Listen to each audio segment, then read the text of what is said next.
I wanted to make this video because recently there's been a lot of misinformation online about how quality of life is in the United States. I often see these videos debunked on Twitter but never on YouTube. As an economist, I wanted to tell the full story.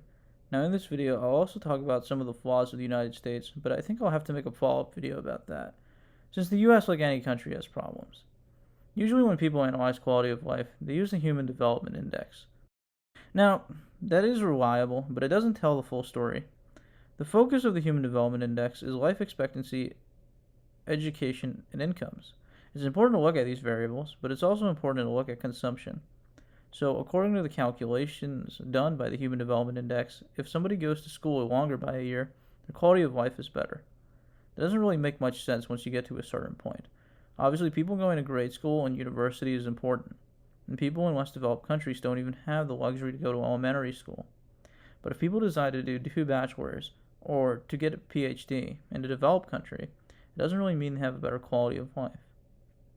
As a side note, the US does have a high Human Development Index, and when you adjust it by state, some states have an HDI as high as Germany.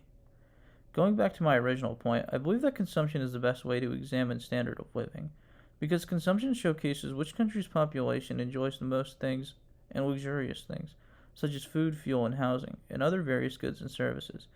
As you can see with these graphs, the US outpaces other developed countries by an extremely wide margin in terms of consumption. Another thing that the United States trumps other countries is income. Despite the meme of income inequality being purported by people, many Americans enjoy high incomes. Americans are the wealthiest people in the world and in human history. 35% of American households make $100,000 or more annually, and nearly 10% of Americans are millionaires. Americans enjoy the highest income after taxes and transfers, and this is analyzing it off of a median basis. Contrast this to a European country, such as the United Kingdom, and you will find that only about 3 to 5% of British households make around $100,000, and only around 5% of the British population are estimated to be millionaires. Now, let's talk about education. While it is true that the cost of college tuition is high in the US, it's important to note that most borrowers don't have extremely high balances. It was estimated 33% of borrowers have $10,000 or less, so if Biden's plan goes through, they'll see a total debt wipeout. And the median borrower has around $20,000 to $25,000 in debt, which is a manageable amount. And the repayment plans established by the Biden administration have mostly mitigated the financial burden it has on the few people with higher loan balances.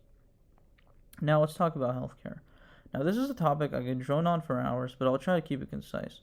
While it is true on a per capita basis, healthcare spending is highest in the United States, it is not true on an out-of-pocket spending basis, which is the number that actually matters.